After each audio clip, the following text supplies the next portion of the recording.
said it again. I said, hey, are we descending? I'm pretty concerned about this. And he still doesn't answer. And so the next thing I see when I look up is that he is passed out over to the left. And I looked at my partner at the time and I said, he's not responding. I don't really know what to do.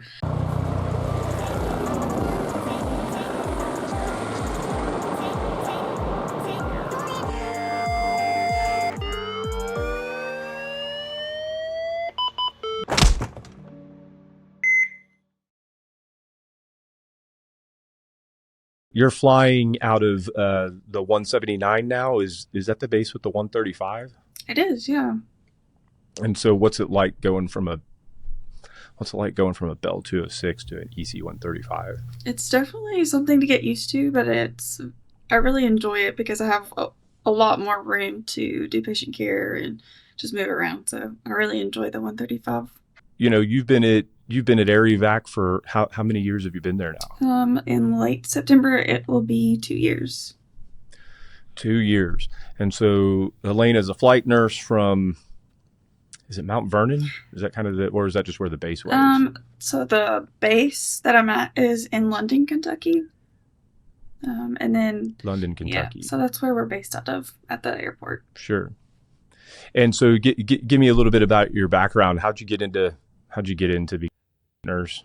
So my mom was a nurse, so shocker, that whole big story of, oh, my parents are a nurse, so I'm gonna go be a nurse. But she has her doctorate and she teaches. I went to Walter State Community College, got my 2-year degree for my associates, and then I went and got my bachelor's degree at Tennessee Wesleyan. That was my 3rd year in, and then I traveled for a little bit up at UK, and then that's when I decided to go ahead and apply for my flight position, which I ended up getting, which I didn't think I was going to get, so that was pretty surprising to me, but I'm very thankful. Yeah. So did you work as a EMT or anything like that out in the field before you got into this? No, I wasn't really exposed to anything, and I'm kind of surprised that my mom never was like, hey, maybe you should go be a nursing assistant or do so-and-so, but I really just waited tables until I graduated nursing school. I think that there should be a law in this country that says that everybody who turns 18 has to either join the military or wait tables. I mean, I think that's fair. I mean, what kind of lessons do you think somebody learns working waiting tables, like life lessons? Like just the patience of just dealing with people in general, because that's what we do. We deal with humans. I mean, they're very impatient, and you just sometimes have to take a breath and say it's going to be okay. You know, you and I got hooked up a couple of months ago. Just by a chance encounter. We were dealing with an education class or something like that, and you know that I talk a lot about helicopters and safety and whatnot. And this conversation came up that a year ago, I think, it's been over a year, right? I mean, the date of this incident was March of 2023, right? Yep. And so somebody sent me this video. I'll pull the video up in a second, but somebody sent me this video, and I would have thought that after watching this video that this would have been all over the news, that anybody who's a flight paramedic or a flight nurse would have known about it, and we'd share the information and learn from it, and then the video disappeared. And so it's kind of creepy. So let me pull up the video. It says that it's out of Madison County, but this is WKYT. Is that a local station there in Eastern Kentucky? It is. And I mean, we ended up landing in that county, so that's probably why it was been reported. Oh, that's where it took place. Yeah. Okay. So I'm going to play it real quick and we'll see what this guy says. WKYT News has learned that a medical helicopter pilot was terminated after he was found to be under the influence. The Kentucky Regional Airport in Madison County says a helicopter made an unscheduled landing there last week. The Air Evac Lifeteam tells us that the pilot was tested and was immediately placed on leave after the results came back positive. They say he has since been terminated.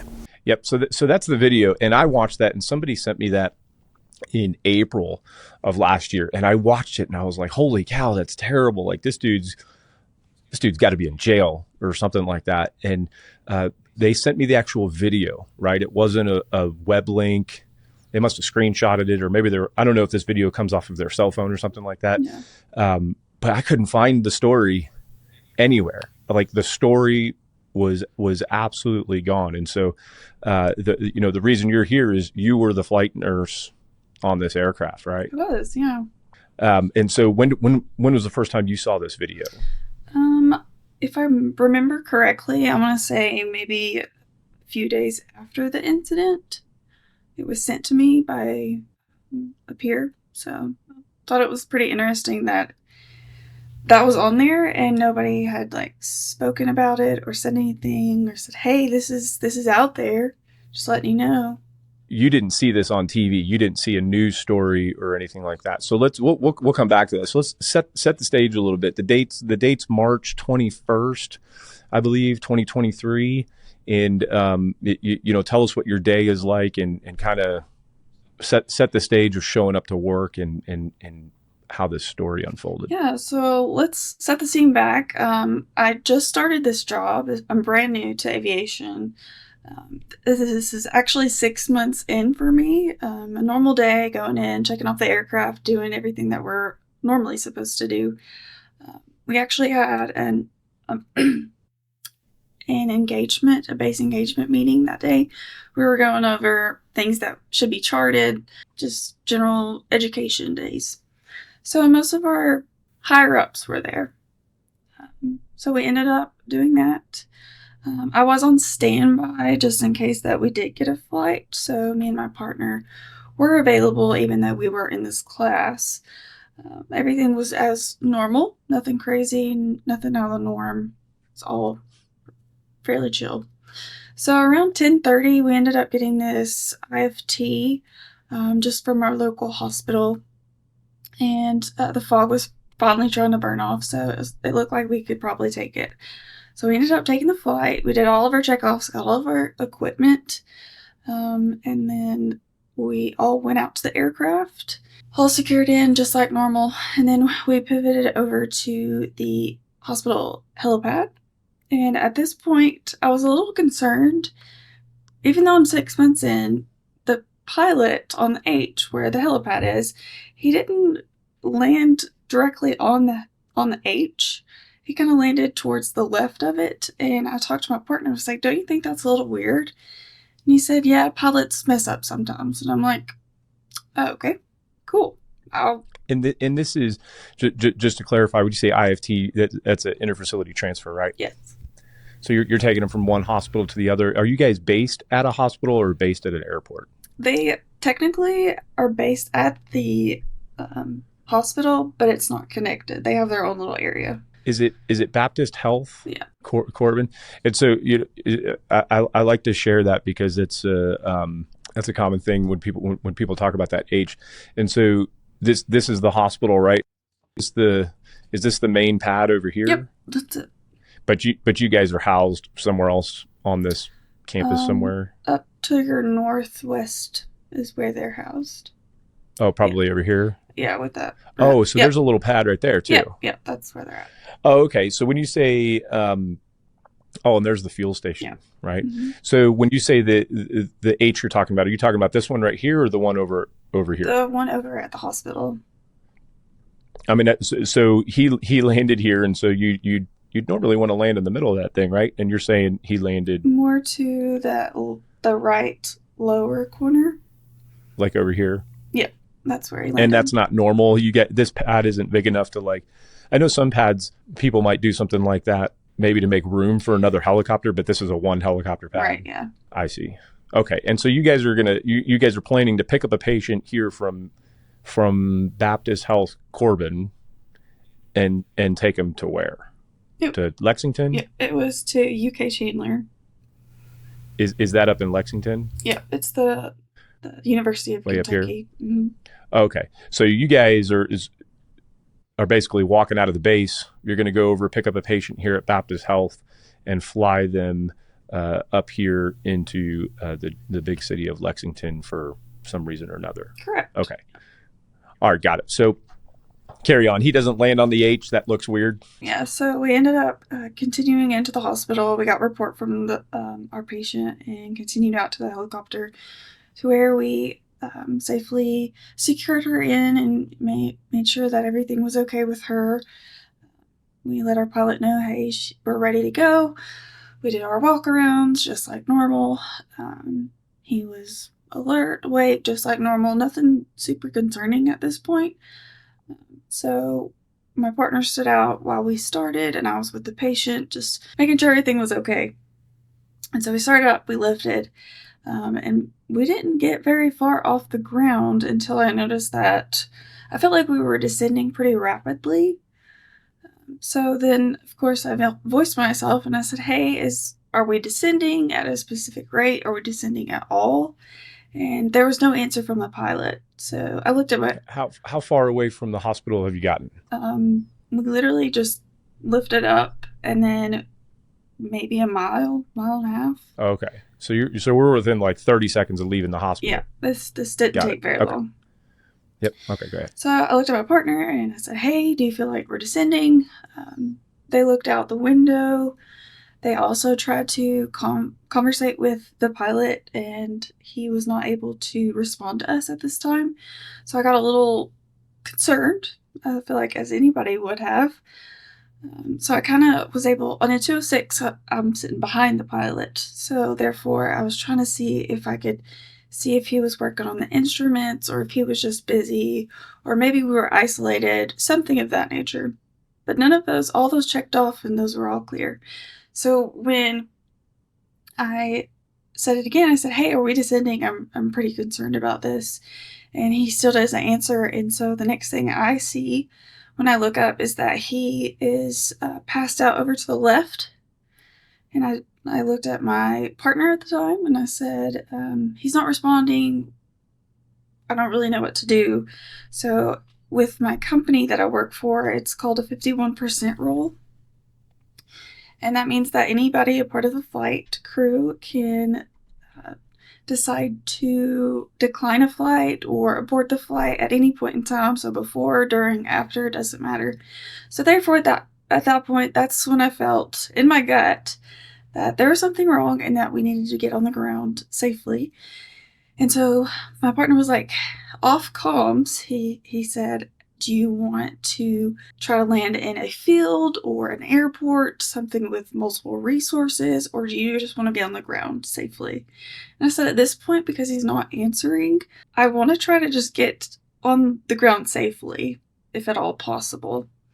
So he reached over the patient and tried to get a good look at what our pilot was doing.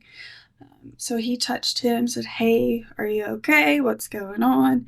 He did finally come to, and he said, oh, yeah, I'm good. I'm fine. I said, at this point, well, I've called 51%, and I want on the ground. I don't care where we land. I just want to be on the ground safely.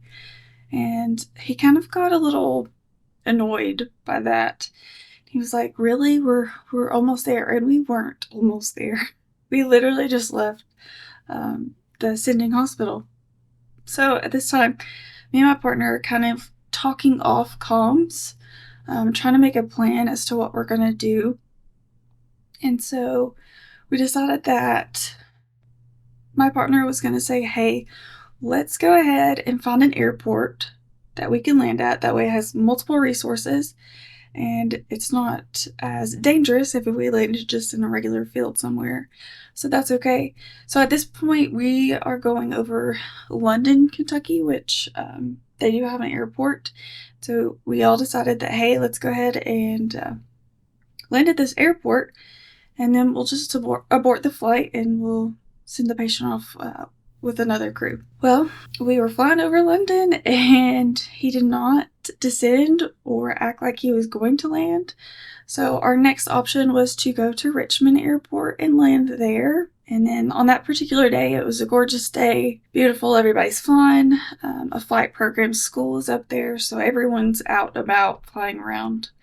So we finally decided, hey, let's go ahead and try to land at the Richmond Airport. So that was our plan. We called our CENTCOM. We said, hey, we're going to abort the flight. We didn't say that it was a pilot issue because we didn't want to make him frustrated or irritated in any way. We just said, hey, it's a med crew problem. That was it. We didn't really specify anything else. So when we're going to land, as he's descending in, he's not talking to Central Communications, he's not talking to any of the other pilots flying. So that was a bit concerning. He wasn't talking to our Central Communication, and that they were trying to speak to him. So my partner ended up getting on comms with them and speaking with them, telling them what was going on. And also, while we were going into the airport, there was one little plane that was coming towards us, and we said, "Hey, do you have that plane at your 12 o'clock?" And he said, "Oh yeah, no factor, no factor." Well, it was a factor. He ended up not speaking to that pilot at all, and so that pilot ended up having to make a huge move and divert over out of our way because our pilot, definitely wasn't going to go anywhere. So we diverted that crash, and then after that, there was another plane that was coming off the runway there, and we said, "Hey, 12 o'clock, there's a plane there, do you have it?" Yeah, just a same thing, not a factor, not a factor. Plane had to do the same thing as the first plane. We avoided that as well. And then finally, we're getting pretty close to the runway and to the taxiway, and we're overflying all these planes that are just sitting there for the school there that they have. And we're like, "Hey, you're really close. Like, all these people are wondering what you're doing because you're not talking to anyone." And so finally, we're like, "Hey, just land. I don't care where, just land somewhere." So we're on the taxiway at this point, and he finally gets us down on the ground, and we're able to. I'm able to get out. My partner gets out, goes to the pilot side, tries to do everything, emergency shutdown, all the things. And I go over to the patient, make sure she's doing okay. And then the patient's like, "Is he having a stroke?" And I said, "Honestly, at this point, I don't know. The only thing I can tell you right now is that we're all safe and we're all on the ground." And then I, medically cared for her until we rendezvoused with another aircraft in our company. And then we also. So at this point, I want to make. Oh my God, that's absolutely a wild story. And so what are you thinking is wrong with him? And so, I mean, it's public information. It's not private, but how do you say his last name? Is it Wiljanin? It is Morgan Wiljanin, and that's how he said it. Yeah. Okay. So, pilot Morgan, you're sitting behind him. You're a newbie flight nurse, and he's not responding. Right. You think that, and the aircraft is descending. Correct. And so when you say descending, is it like pointed towards the ground, or are you just gradually decreasing in altitude? Gradually decreasing in altitude, and I was watching the trees and the mountains because this is a very mountainous area. So I just felt like we were descending pretty rapidly because normally, they put it on autopilot, they stay at the same rate, stay at the same elevation, and then you're good to go. Well, it's like that never occurred, so that was my concern. And then definitely after that, it was majorly a concern. This aircraft, I mean, it is a very, very, I think it's a super important part of the story that this Bell 206 has some form of autopilot on it. Does it have, do you know if it's the HeliSAS system? Is that what's on it? Have you ever heard them say that, like HeliSAS? I've heard them say SAS. I don't know about the hell. Yeah. So it's a little stability augmentation system. And so basically when you let go of the stick, or it reduces the amount of control that the pilot has to have on the stick, right? And so in a normal Bell 206 that doesn't have that, if he was passed out, the aircraft would just become completely unsettled, and you'd probably lose control instantaneously. And so if he didn't have that autopilot, or at least that SAS system on there, there might be a whole different story, going on right now. So that's like I would be very grateful that was installed, and that, the company invested in that over, they got to put that on hundreds and hundreds of aircraft. Right. Yeah. And so if they didn't do that, it'd be a completely different story. Right. And so when you say that you landed in this little, the airport is not expecting you guys, and you overflew another airport that he said he was going to land at in London, and you Yeah, just kind of flew over it. yeah, he just acted like that wasn't an option for him. He wasn't going there, but that was our decision as a group, is that we were going to land at London because it was the closest one to us. But after we passed that, our next closest one was Richmond, and I couldn't imagine trying to land on the top of a helipad at UK. I don't know if you've ever seen their helipad, but It's a tight fit. yeah, it's elevated and it's really high. So I could only imagine. But when you look at the ADSB data, which is the little flight path, I don't know if you've ever looked at this or not. Yeah. But it's just the transponder data that comes out of the ADSB system, and so you can see that they're going up, and he's going up in elevation here, and then is basically flying this northwesterly or northwest route on a path towards Lexington, right? And then here's where he turns off and kind of goes to the more to the northeast to land here at. This is a Central Kentucky Regional, I guess. Mm-hmm.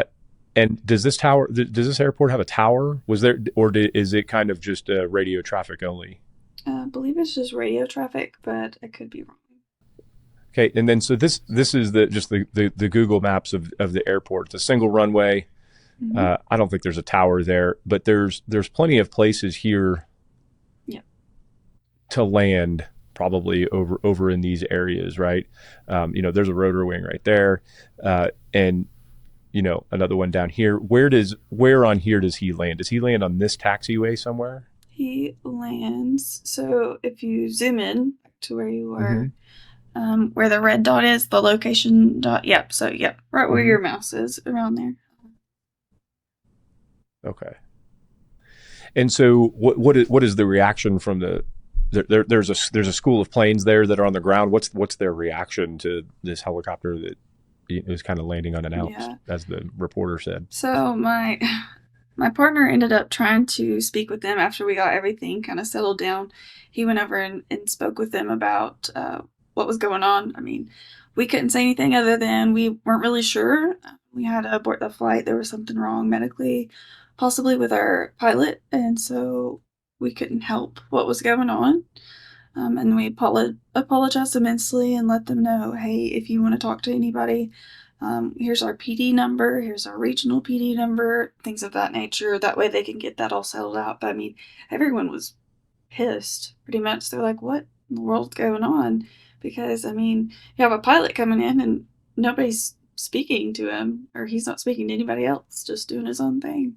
I'm trying to picture the stage here. You guys are sitting here on the tarmac with a critical patient of some sort that has required your services, and you still have to get that patient to where they need to go. You've got a flight nurse, you've got a flight paramedic, and you guys still have to manage your patient care. But you're trying to figure out what's going on with your pilot. What did you, at this point after you've landed, what's the pilot doing, and what are you or your partner doing to try to figure out what's going on with him? Yeah, so when my partner jumped out to go talk to our pilot and kind of shut everything down, he had realized at that time that he technically wasn't supposed to land there. So therefore he was like, hey, we need to pick up and I need to land somewhere else. And my partner was like, hey, no, you're not doing that. Just shut everything down and just get out of the helicopter. So while he was doing that, I was over there with my patient talking to them, making sure everything was okay, and just pretty much saying, hey, you're safe as of right now, and we're going to get you to your definitive care, and I'm sorry for the delay. But at this time, the pilot was still trying to argue with my partner, saying, hey, no, I still need to pick up and change the location of where I've landed. And finally, he pretty much unbuckled him and pretty much pulled him out of the cockpit and said, hey, you're not going anywhere, and this aircraft's going to be shut down. So he ended up continuing with emergency shutdown procedures. And then after that, our pilot just had his sunglasses on, a toboggan, and just kind of stood next to the aircraft, waiting for us to tell him what to do, or waiting for orders from his higher ups, really. And what's your differential diagnosis at that point? Like, what are you thinking Yeah. could possibly have caused this? So, of course, I think that most of the air medical providers have seen the video of the pilot who had a stroke in flight and how they were able to land safely. Of course, that was my first option. Yeah, maybe he's had a stroke, or maybe he's got blood sugar issues, he's a diabetic, a seizure, just anything of those, just mental status changes. So I was going through all of that.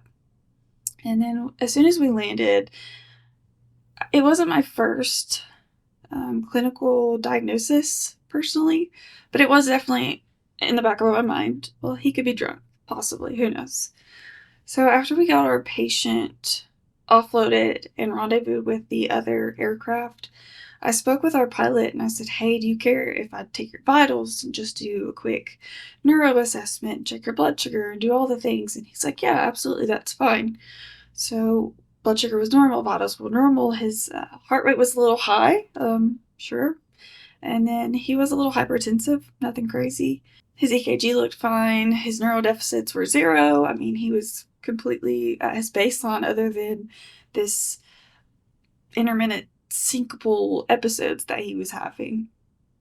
And so at this point, we're in the back of the ambulance that we had requested just in case the patient needed to go via ambulance instead of aircraft.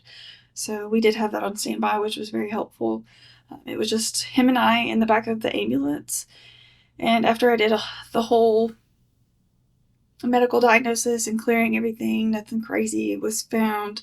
I said, hey, just you and me talking. Have you had any drugs or alcohol in the last 12 to 24 hours? And he looks me straight in the eye and he said, no. No. I said, okay. So at this point, I get out of the ambulance and I go speak with my partner and I say, hey, everything's normal. Everything's fine. I don't know what you think that we should do. And he said, I think that honestly the best thing for him to do right now would be to be seen in the ER. And I said, absolutely, 100%. So he didn't necessarily want to go. He actually said, let's just get a rental car, go back home, and try again next hitch. And those. What do you think that means? He did. What does that even mean? Yeah, I don't know. It was a intoxicated man speaking, saying, hey, I don't want to get caught. And he's speaking clearly when he says that, like he's not slurring his speech or anything. Nope. Jesus. Yeah.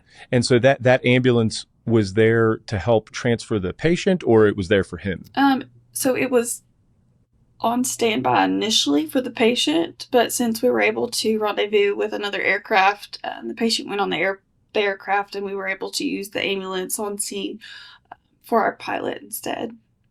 So the ambulance was there on standby, but then they stuck around for him, and then do you have to like talk him into going to the hospital, or is he forced to go? Or and what's the program director alluding to over the phone? Like what are you guys trying to do at this point? Patient's gone and you're there with kind of a sketch pilot wondering what to do. So of course CENTCOM was trying to get in touch with us. They wanted to make sure that we were on the ground safely, and personally I really didn't have time to talk to them or our program director or any of the higher ups at this point. I really just wanted to get these two things situated, and then I didn't care to speak to him. But our pilot didn't want to go to the hospital. He didn't want to get seen. He was like, I'm fine. Like I said, he just wanted to get in a rental car and go back home and try again next hitch. And we said, no, honestly, it looks really bad if you don't go to the ER and get seen. I think it looks a little sketchy on your part, honestly.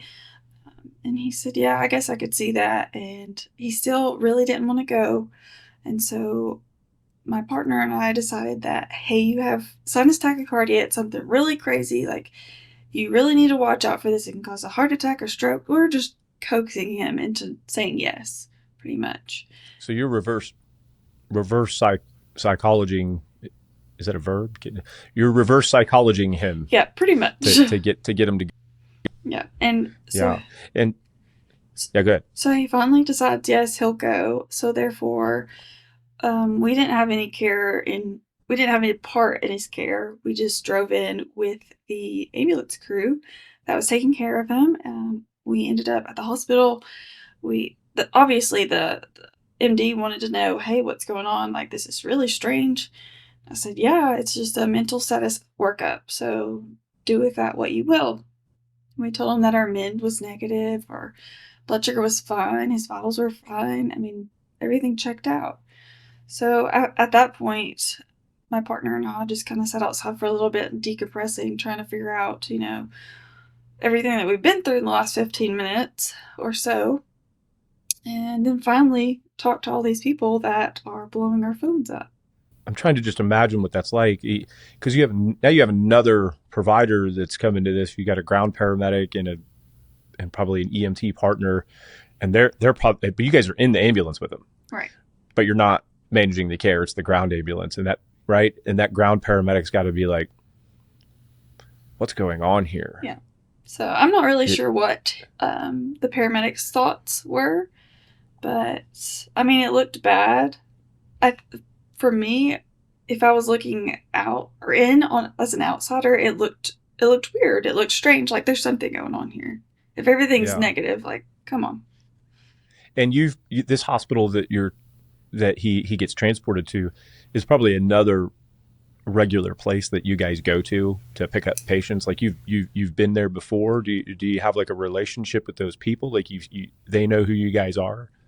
They're familiar with our company, but our aircrafts in particular never really picked up at that hospital.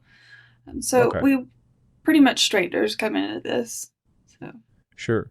So now you guys are kind of out of it because he's over in a room or something like that, and you're sitting there in the family like a room. guest room or sitting at the nurse's station or something like that, and where does it go from there? So after that, obviously we had no we didn't partake in any of his care while he was there, but we were speaking to all of our higher ups at that time in a secluded area, so everybody could get a story as to what was going on.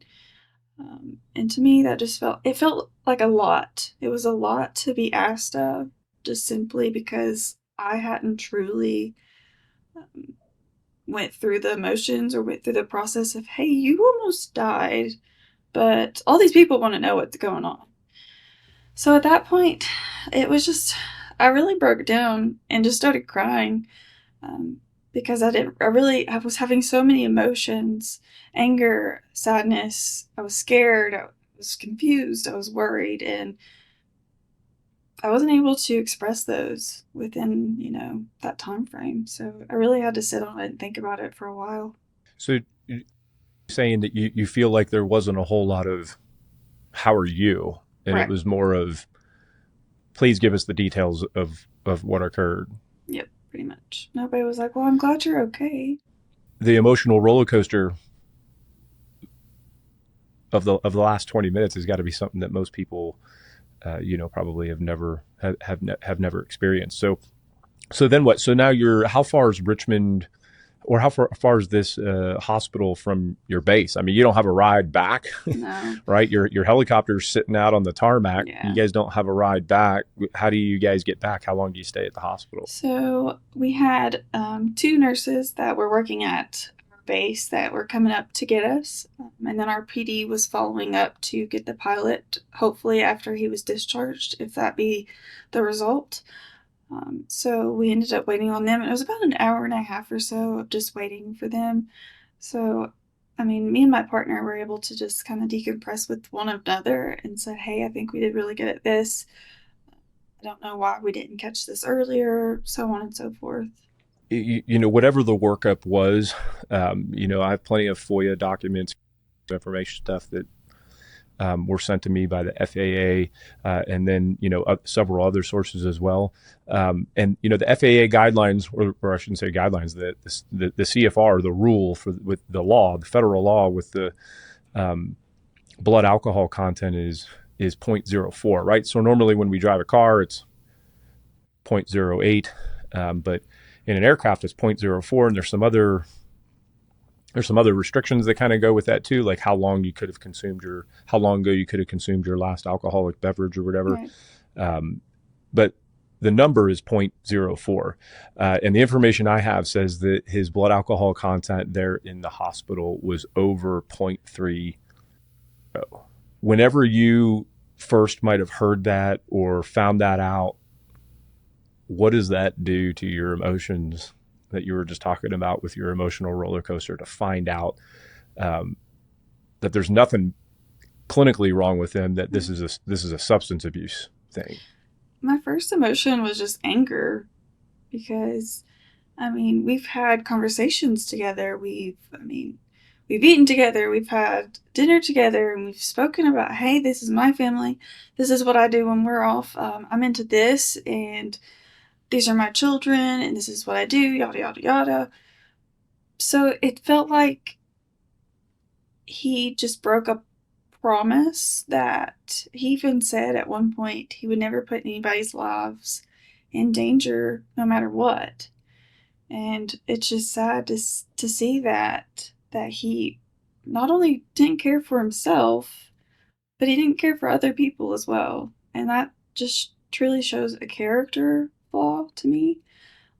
And it's just very strange that you think you may know somebody fairly well because you're with them for 24 hours at a time. I mean, what do you expect? It's really heartbreaking to see that, and it was very frustrating, and I was very angry and confused, and obviously extremely worried as to how this happened, how it came to happen, and why it happened. I can't possibly imagine. And then so you're dealing with all this, and then how do you get back to the base? Yeah, so the two nurses from our base ended up picking us up. And just to clarify, this flight was at 10:30 in the morning. I believe it was like 10:30 ish as when we got our call. I don't know specifically the exact time that we got picked up from the hospital. Right. But yeah. But and the pilot would have reported to the base though at 6:45 probably, or Yes. 6:30 or something like that. And it's 10:30. It's 11. We're at the hospital. We're 4 or 5 hours after reporting for duty, and the information that I have is that his blood alcohol level was over 0.30. That's mind boggling. So either he binged last night to like no end, or he was drinking in the last couple hours. One or the other. Yeah. But we'll kind of get to that in a second. So you guys end up getting back to base, and who's all in the car when you guys go back? Do you guys drive back separately from the pilot? We do. So it's me, my partner, and the two nurses, and we ended up stopping at the airport, getting all of our supplies from the helicopter and locking it up until our mechanic, could properly move it out of the way. And then hopefully our night pilot could come up and fly it back. So after we did all that, we went back and got back on the road, went back to base, and then just kind of decompress with one another and just try to figure out how this happened. And somebody was speaking to our PD at the time, saying, "Hey, he's almost here. I've got our pilot. We're coming home. We'll be there soon." So maybe like 15 minutes after we arrived at the base, they were there as well. The program director and Morgan, the pilot. Correct. Jesus. So how long is the drive back? Like 30-minute drive or something like that? An hour and a half. Oh, an hour and a half. So you got to drive an hour and a half with the night crew. You're back to your base. You guys are just a fire hose of emotions just pouring out, probably of everybody. You're probably saying all kinds of crazy stuff. And then at 15 minutes or at some point while you're sitting at the base, you guys realize that this pilot is coming back to the base. Yep. And is going to walk through that door and be greeted, so to speak, by the four of you. And so, man, so he shows up, and how's it go once he walks through the door? Honestly, he didn't act like anything was wrong. And that definitely hurt. He wasn't like, hey, I'm really sorry. I can't believe this happened. None of that. He basically went straight to his room and just chilled out until he heard from his manager and his higher up so they could proceed on what they needed to do within the company and their policies. So we ended up just staying there, just waiting. And he acted like everything was fine. One of our nurses went and spoke with him while he was in his room. We were just kind of concerned that he might do something to himself, just because this was extremely torturing to his career that he knew, but we weren't obviously aware at the time. And so what's taking place while that your program director is still there? Um, are they trying to figure out how to get back into service or something, or is he going to spend the night? What's the plan moving forward? Yeah, so our program director's on the phone with, their bosses and speaking to the pilot's bosses, trying to figure out, hey, what do we need to do with this pilot? Yada, yada, yada. And so they finally figured out that, hey, so the policies are like, you need to get a breathalyzer done for the pilot. And apparently the closest person that was able to perform that test was like 8 hours away, which was insane to me. So basically, we were just waiting for them to run a breathalyzer on him. So, of course, I finished charting, got everything situated from the patient transfer. Just kind of just waited around, waiting for this person to come and do this breathalyzer. I mean, he never really spoke. Pilot never really spoke of the issue at hand. He just kind of spoke about what he was going to do the next week. Like nothing was wrong. And he's out there in the day room with you guys. I mean, you guys are sitting there. Yeah. And so he's technically in his room, and then one of our nurses was speaking with him in the doorway because we were kind of concerned that he might do something, or also that we were just worried.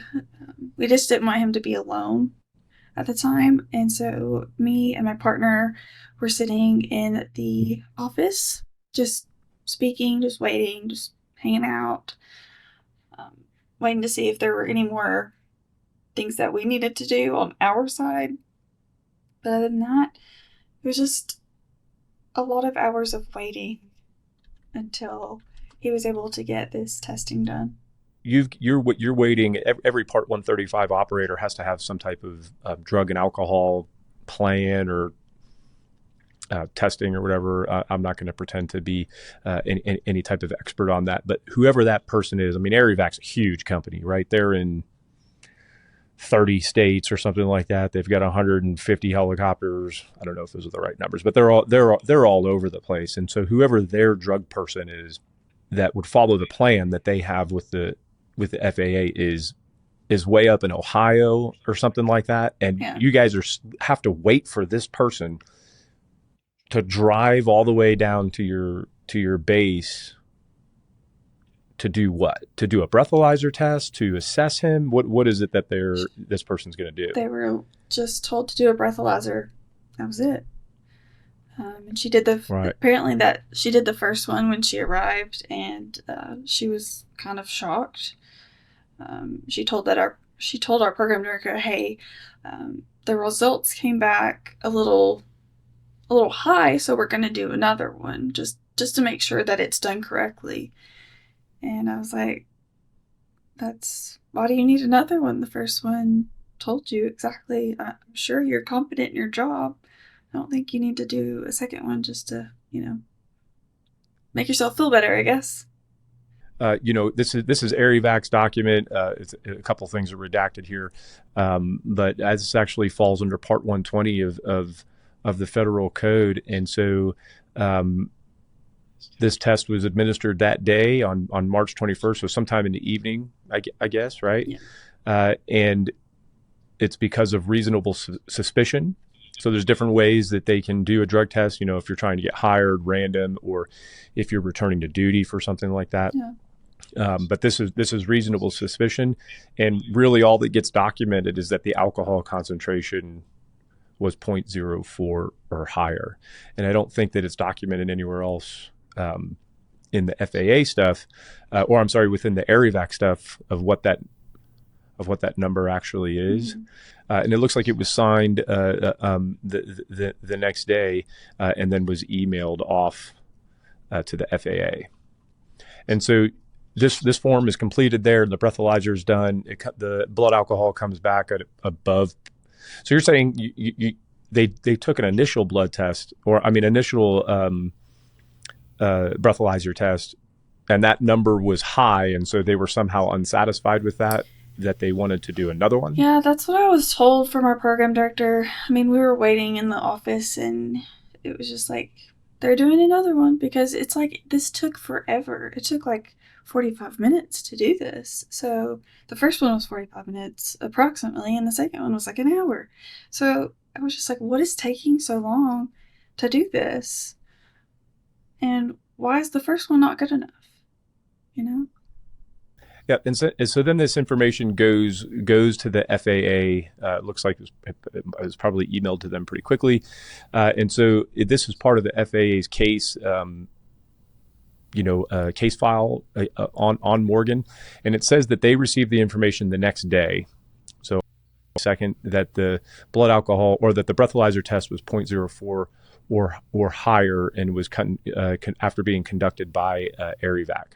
And so the FAA received information that acted as a flight crew member for Air Evac Lifeteam while having an alcohol concentration of this or greater as detected by a blood specimen. So they actually used the blood specimen that I think came from the hospital as the more official documentation.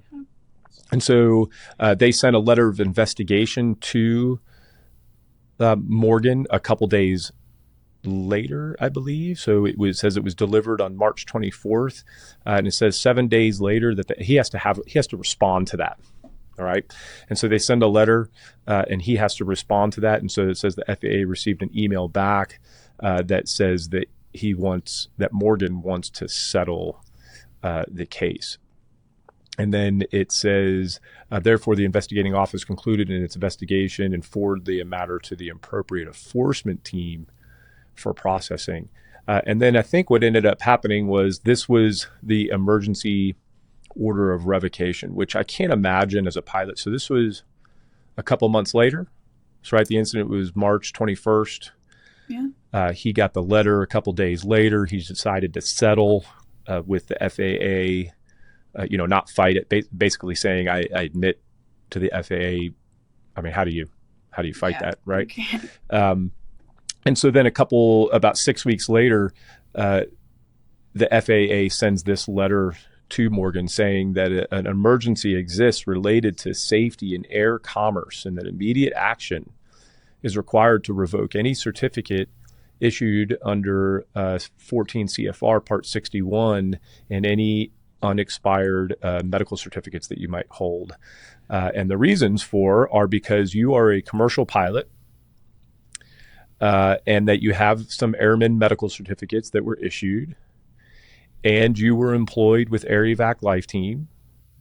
And Air Evac Lifeteam is authorized to do Part 135 operations where they're, flying paying customers, and that you were a flight crew member.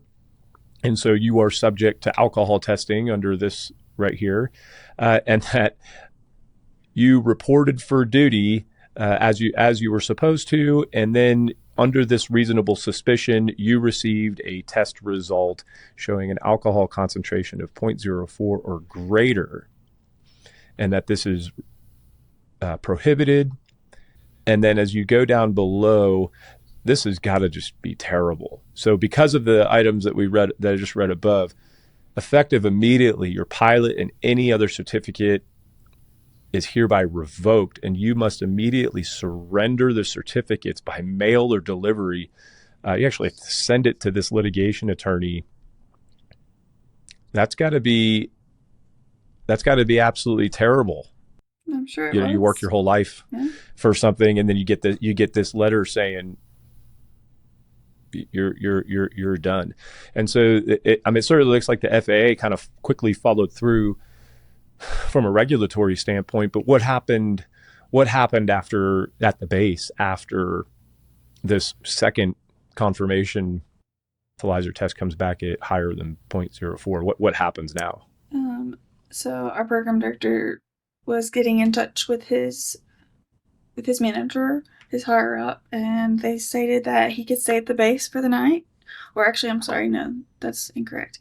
That he needed to be taken off the premises, and he needed to just be gone from a premises until the next morning. So therefore, our program director took him to a local hotel for the night, and he stayed there.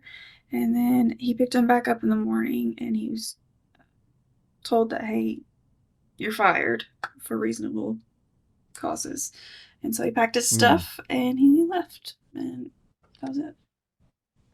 And then, so when he leaves that night, what takes place at the base? How do you what goes on at the base after the program director drives him to the hotel? So before he actually obtained his breathalyzer, our program director said, "Hey, are you good to go back in service for tonight?" And I said respectfully, "No, I don't want to fly tonight. I need to just decompress, and I want to be home with my family. Just be thankful for that." So after he left, we spoke a little bit more just concerning the issues at hand and seeing what was, just kind of figuring out what was going to happen afterwards. And then I ended up getting all my things, and I went back home and stayed the night at my house, and heard some information about his job the next day because I wasn't there. And of course, we got follow-up emails saying, hey, we need to do a meeting, we need to do phone calls, things of that nature. But other than that, that was it. Did you guys were you able to determine whether or not he was drinking there at the base, or if he was doing this before he came in, or was drinking while he was flying? What did you guys come up with? Yeah, so me and a couple of the flight crew members went into his room right before he ended up getting back to the base, so that was a 15-minute leeway. I was just so angry. I wanted to know, like, maybe he's an alcoholic. Who knows, you know? So we went in there, and there were some water bottles, and I had smelled a couple water bottles. I was like, this smells like alcohol. And the other crew member was like, yeah, that smells terrible, so on and so forth. And then program director finally got there, and I believe Morgan had gone to the restroom or out to his car or something. And I said, this is a water bottle from his room. And you can't tell me that it doesn't smell like alcohol, because it does. And he's like, yeah, that's really bad. And nothing really came about that. Nothing was really said, or I wasn't told of anything personally, other than they were going to follow through with the breathalyzer and continue on from there. Yeah. Jesus. And so he's got these water bottles that he's poured water out and filled them up with something else. And what, he's got them just laying there in the open, or does he have them somewhere in the room? So apparently where's the stuff at? Apparently this was a few weeks later. I was told that he was hiding his liquor bottles up in the ceiling. Like a drop ceiling? Yes. So he was able to move the tiles and just kind of cut out the insulation around it so he could stick it in there and leave it, and nobody would know. Jesus. And so you have, I just make sure we're on the same page. You have this pilot who is flying, he's an autonomous, pilot working at this base where, you show up every day as a flight nurse. There's a flight paramedic, there's a mechanic maybe, and there's a pilot, and you guys have a bedroom. You might work days, the pilots might work days, they might work nights, and if they work nights, they have a bed there that they can rest in. I mean, so it's basically like a double wide trailer with a bedroom, is what a lot of those bases are like, or something like that. Yeah, it's similar. But it's a private bedroom. Yeah. But he shares that bedroom with the opposite pilot, right? So if he's sleeping there at night, or this was a day shift, so if he's there during the day, there's a night pilot who's going to come in and be in that same bedroom. So Yes. the day and night pilots actually have separate bedrooms Oh, okay. for their 7 days on, and then after that 7 day on, that's when they switch the day and night pilot over. So whoever was coming in after him for that hitch or for that week was sharing a room with him. I see. And but he's wow, that's just amazing. And he's got this stuff stashed up in the ceiling. He's switching water bottles out with, whatever clear, probably vodka or something like that, whatever clear alcohol he's got going. And he's taking flights. And so, was there a conversation that took place of um, flights that he's taken where somebody might have suspected the same thing was taking place? There wasn't anything in particular, like flight wise. I mean, all of his Mm, flights were fairly normal for him. I mean, nothing was out of the ordinary. We would, just have a regular flight. There's nothing suspicious, nothing concerning for me, and there wasn't anything concerning for my partner, which has been in aviation for a while. So that right. And so, yeah. And so your partner, you're kind of a newbie, right. and I know what that's like, and you're kind of soaking everything up. But you have an experienced partner, and even your partner was not picking up on this. No, neither was our program Gee. director or anybody. I mean, nobody thought anything out of the ordinary other than maybe he was just having some medical issues that he needed to get Right. addressed. And so he gets fired the next morning. And then, so what's life like for you for the next? What's it like coming to work now for you from that point on? Yeah, so I was off for a week before I went back on my hitch, and I picked up an extra day. And so when I went in that day, everybody was really surprised that I was there. And I guess rumors will be rumors. Everybody was like, "Well, I thought she quit." Yada yada. Yada. All the rumors were spreading, of course. I said, "No, I Mm-hmm. didn't. I've not quit. I mean, I'm not scared of the aircraft. I'm just scared of pilots." And the day pilot that day, I asked, I said, "Hey, do you care to just go ahead and take me on just like an area flight just to see how I feel before I take an actual patient flight again?" And he did, and I loved it. I had a great time. I didn't have any like traumatic. I mean, obviously, I was thinking, "Oh God, what if this happens again?" But no, none of that happened, and I was okay. And I was like, "This is what I've always wanted to do. I've always wanted to fly and be a flight nurse and take care of these really sick patients." So I wasn't going to let a pilot take that away from me. Yeah, that's got to be a difficult decision to make. But I mean, it's your life, right? You got to do what you want to do. Mm. As you move forward, did you feel like you were getting support from the company?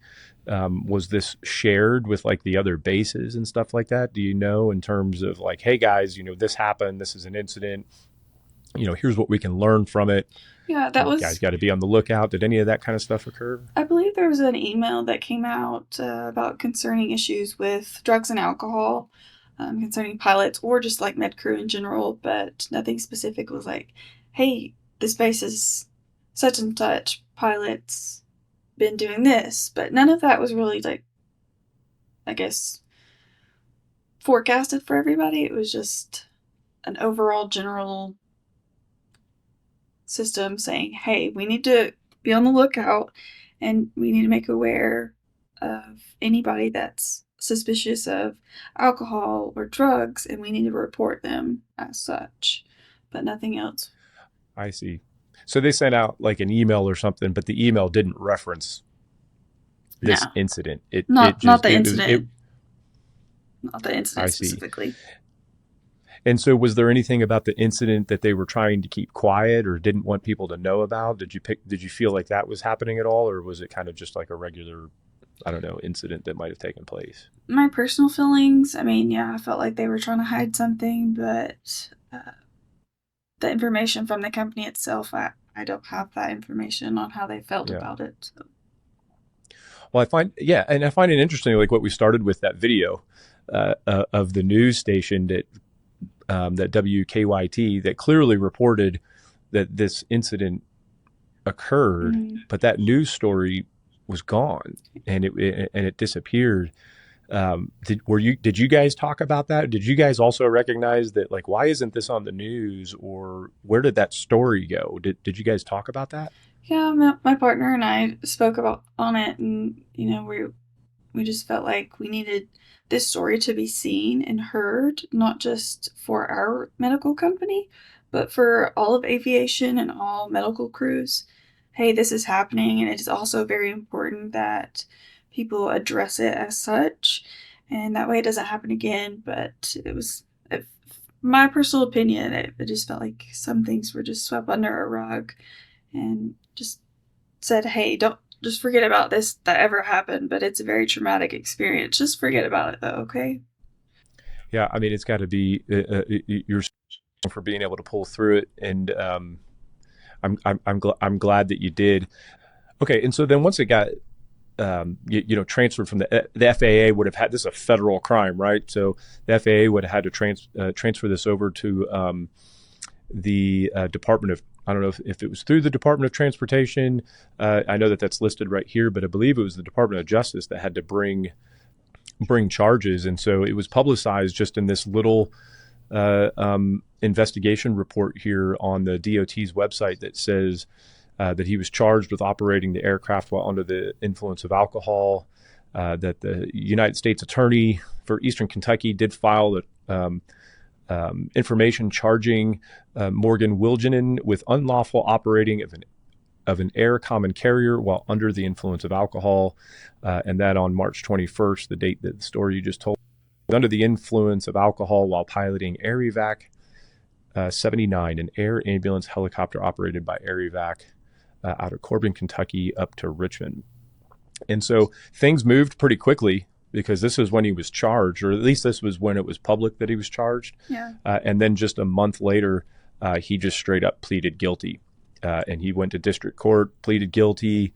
And then I don't know what took so long, but, going from December 15th to May 1st of this year, just a couple months ago, he was sentenced to 8 months in prison. So, I mean, going from, a pilot who knowingly flew under the influence of alcohol, put himself in danger, put a couple $1 million aircraft at danger, everybody on the ground below him in danger, the flight crew, you and your partner, as well as a patient, gets 8 months in prison. Just 8 months. I don't know. Do you think? Or I'm sorry, 8 months. Yeah, gets 8 months in prison. You think that's enough? Personally, no.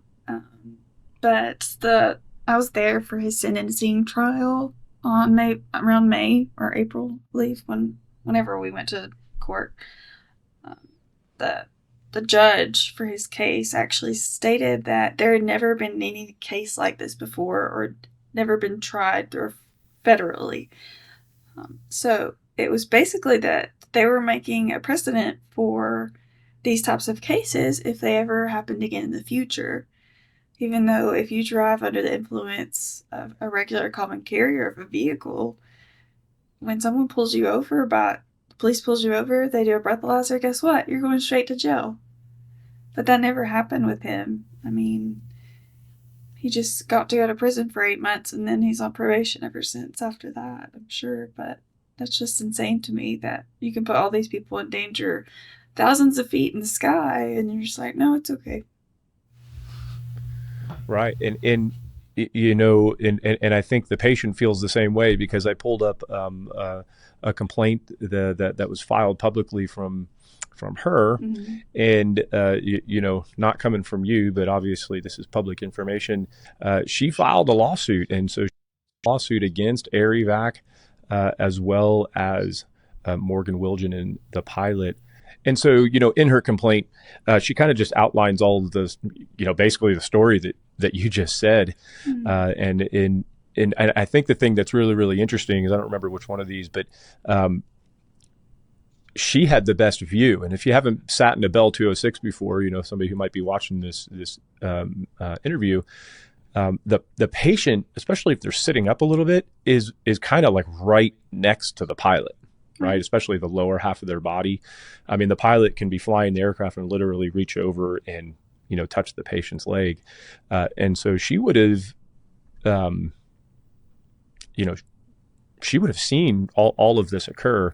Anyway, so she's filing this lawsuit, and her causes are down here at the bottom, basically saying that there's negligent hiring processes, negligence with training, retention, and supervision from Air Evac related to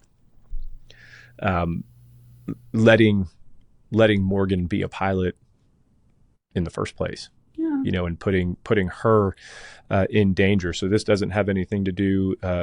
You're not a party of this, but your name's obviously in here just because it's the statement of facts above. Sure. But basically saying that Air Evac knew or should have known that he would operate this aircraft in a negligent and reckless manner. That they, had a duty to properly supervise their employees, and that they breached all of this duty. Well, I'm sorry. They breached all of this duty by, allowing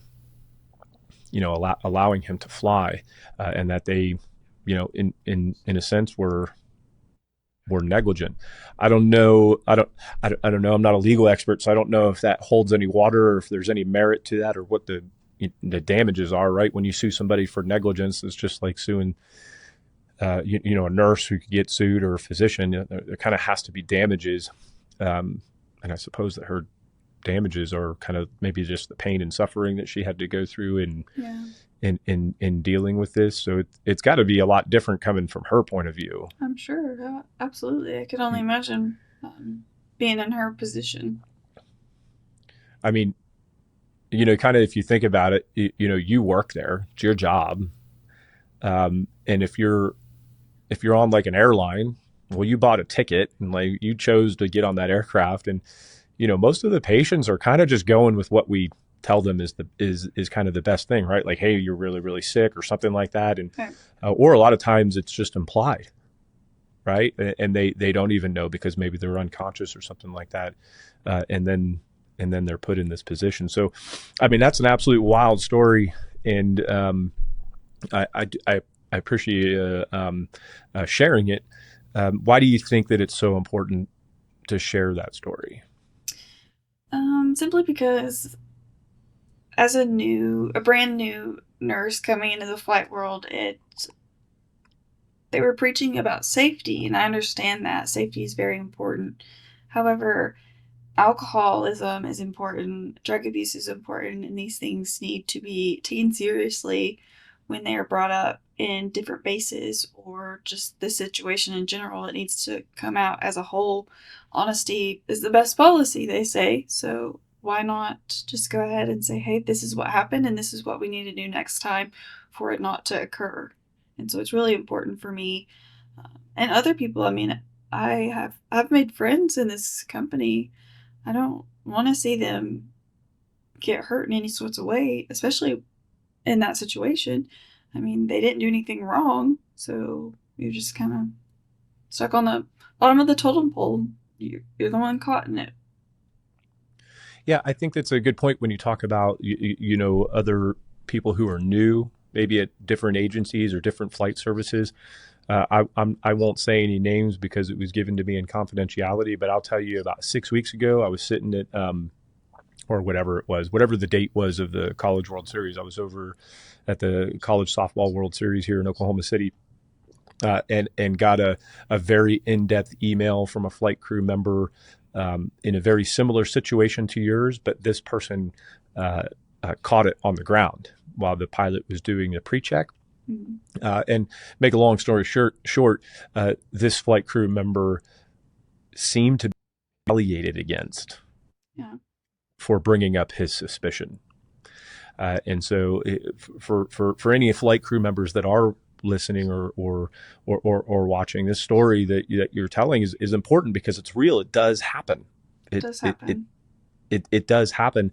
And if you can catch it on the ground, that can be the difference between life and death. If you can't assume that everybody around you is going to point something out if something's wrong. You have to have that good reporting culture, that safety culture. And and I would get a sense, and maybe I'm just making an assumption, I would get a sense that you feel like you do have a good safety culture because you still work there. Yeah, for sure. I mean, after this situation, I mean, obviously I could have just up and quit aviation in general. However, I mean, the company itself, it's supported me thus far. So I'm thankful for that. But just the general situation occurring is truly imperative for especially newer flight crew members that say, yeah, I'm not sure, I've not been here very long, this could be normal, I'm not sure. But when you have that gut feeling, just like you do as a paramedic or a nurse, you have that gut feeling no matter what, you should probably listen to it, even if it doesn't make sense. Even if you can't figure out what's wrong, just know there's something wrong and you can always go out of service until you try to figure out what that is. Well, I appreciate you sharing. I'm glad you're here. I'm glad that um, I have to point out, and, I said it earlier, but I have to point it out again. Air Evac is probably under no obligation to install those SAS systems, and which I'm just taking a leap that it's the HeliSAS system, which is a common add-on autopilot that has that stability augmentation to it. That I don't think that they're required to do that, but that's an investment. For sure, yeah. And that investment, I'm taking a logical leap right here. That investment saved all 4 people on that aircraft. And so it's interesting to see, like, well, who knows what the details were of whether or not they were negligent or not. That's going to be for that person to figure out in the lawsuit. But in terms of spending the millions and millions of dollars that it probably took to outfit, a couple hundred aircraft across the United States and then train pilots on it. That's the difference between you talking to me right now and you not being here, because that aircraft would not have stayed flying in a straight line when he passed out like that if it did not have that system. So that's I think that's a huge deal. I do. But the other thing that I did want to ask about, and we'll kind of finish with this, was, did you ever receive, or maybe since then, have you ever received any pilot incapacitation training or education from the company? Not as of now. I know that it's something that that company is looking into, especially being in the 135 now. I know it's pretty difficult for any med crew to get up there in the first place, especially if you have a patient on board, but it's definitely something that they are looking into for further education for their med crew. I know some pilots definitely would go over a couple things with us, especially if maybe they were incapacitated at one point in time. They just wanted to make sure that we could at least know where certain things were, just in case our SINCOM wanted to speak to us and try to talk us out of how to land the aircraft, at least safely, so we could all be alive. But as of now, there's Right. nothing written in stone. Well, I would certainly encourage any operator who has the ability to do that to put that forward. But I appreciate you coming on, Alaina, and I know this was difficult, Sure. and I love your shirt. Thanks. And we'll chat again soon. So be safe, okay? Okay. Thanks.